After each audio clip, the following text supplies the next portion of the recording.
Welcome to an inside job.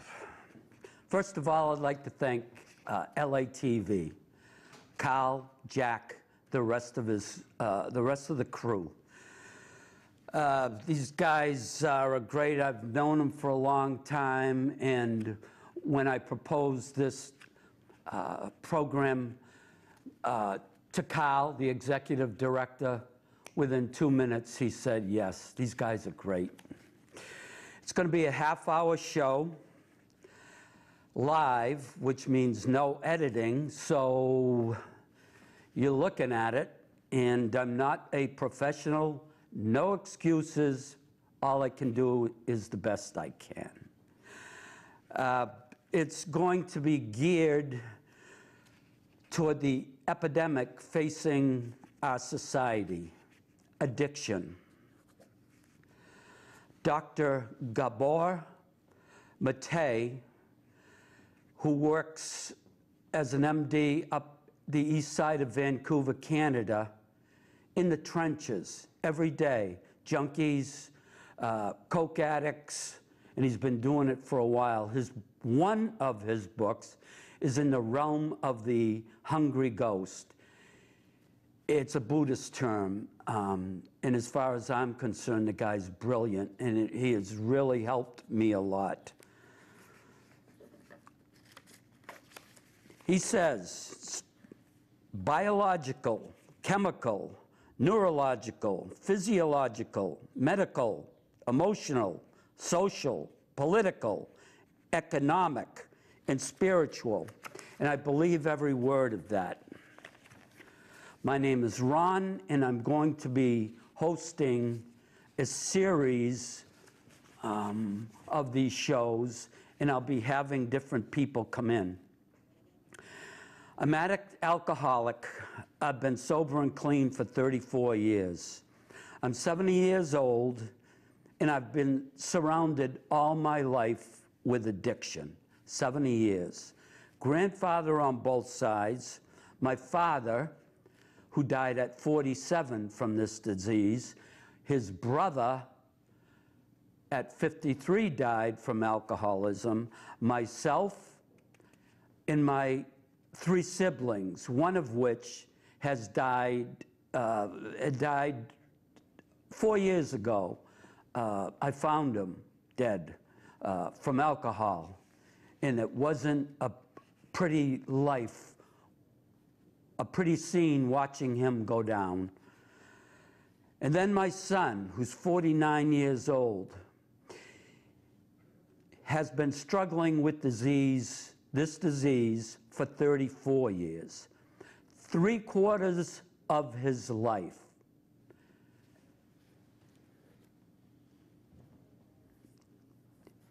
And then his daughter, 27, which in 2015 died of an overdose. It's tragic. 5 generations, and I hope there isn't a 6th. The show is going to center around addiction, addicts, alcoholics coming in and telling their story. I've met many people in my 35 years sober and clean, and I've listened to story after story. And I have invited some of these people that I trust with theirs. The interview will go something like how it started, what age, where it took them, what it took them to get sober and clean, how they stay sober and clean, and where they are now. There's passionate people willing to expose themselves to the public in order to educate us.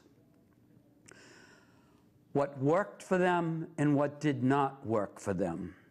Some long-term sobriety and some people struggling with this disease coming in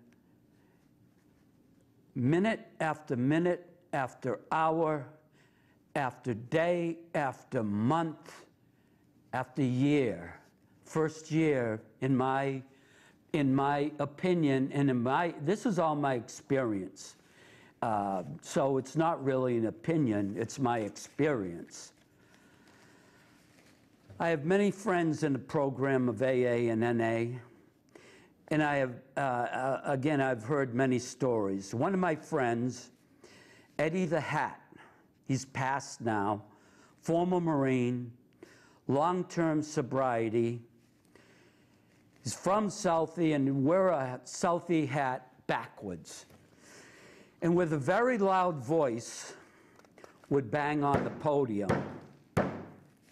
And it'd say, I don't care if you drink it, snort it, smoke it, shoot it, or put it in a suppository and use it that way. It's all a drug. He was a good friend of mine. I miss him. I knew a woman who, in a pinch, would somehow open a can of hairspray and drink it. She would be out for 1 to 3 days, and she passed that on to her son. I haven't seen either one for 15 years. I don't know if they're alive or the other. If an addict wants to get high, he or she will. They will beg, hustle, lie, cheat, steal, sell themselves, lose their children to foster care. The drug or the drink is number one. It's God. For 34 years, I have tried to get my son sober and clean. After all, if I was sober, I could get him sober.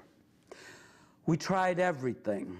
My spouse, now a UU minister here in this city, but her first career was in the treatment part of this program. I'm sorry. She was head counselor and then became associate administrator at treatment center. She was there for 18 years. It's a treatment center that I got sober in. The both of us made a powerful force. We exhausted every avenue of this thing. We tried everything, and she's good. So a 34-year lesson for me and for her was that I could not get sober. If somebody doesn't want it, it's not going to happen.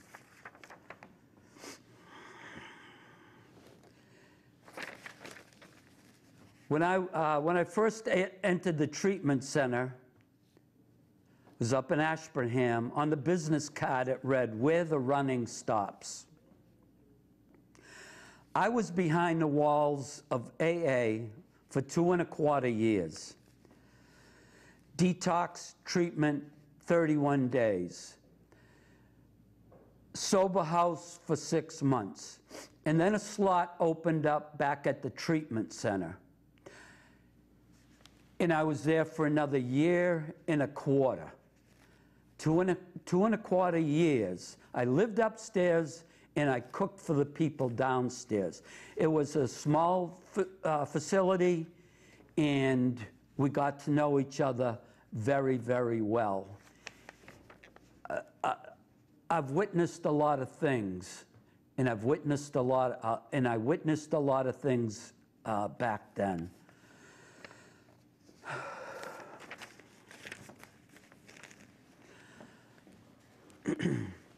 Part of staying sober and clean, there are many parts to staying sober and clean. One of those parts is time. Time to heal, time to recover, and time to learn to live sober again. For me, it was the program of AA and NA where I found hope, inspiration, wisdom, love, trust, connectedness, understanding, and acceptance. Without that, I'd be all alone. Recovery, it's mental, physical, spiritual. It's not only about stopping drinking. It's dealing with life. It's dealing with life on life's terms, hopefully a day at a time, and hopefully with the people that surround us, people that we can trust. I attend a lot of meetings, but one of them is at the UU Church, and we have known as a discussion meeting, and we've even branched off of that because sometimes there's 70 people, 80 people downstairs. So we branched off, and we do a step 1, 2, 3 meeting upstairs, and there's 12 to 15 people every day, but it's getting bigger. And it's very intimate. But I can walk in there in the morning at 8 o'clock, and I know that I'm going to get some laughs. And I know I'm going to get some wisdom and a lot of other things. But this morning, we were just cracking up. This one guy, and a lot of you know him, oh my God, we were in stitches. When I was 9 years sober, my youngest son was killed in a car accident. And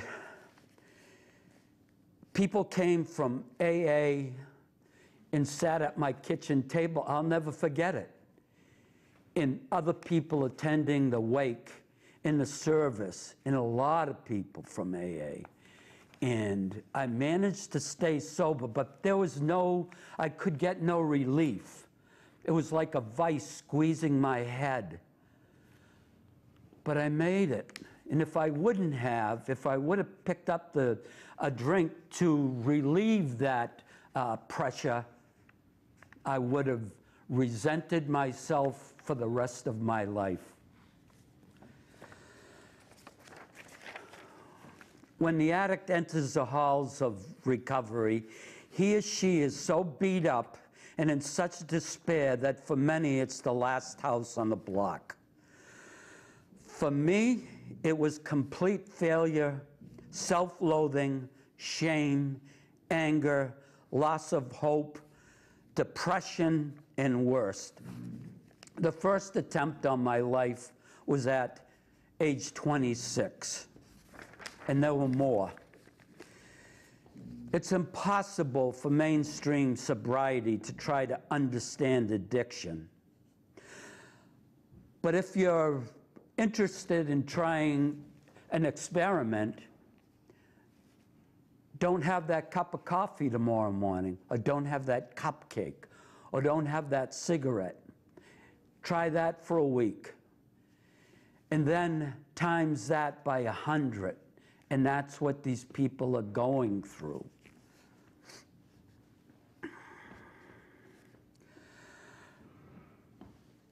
Some people will say it's our fault. But some of us didn't know any other way. Remember my 5 generations of addiction. And with every generation, it gets worse. There are many on the outside that will say they choose to do it, so let them suffer. As I am writing this down at this very moment, my wife is informing me that in the next town over, small town, city, in 2 days there were 6 ODs, 2 of them fatal. That's just in 2 days.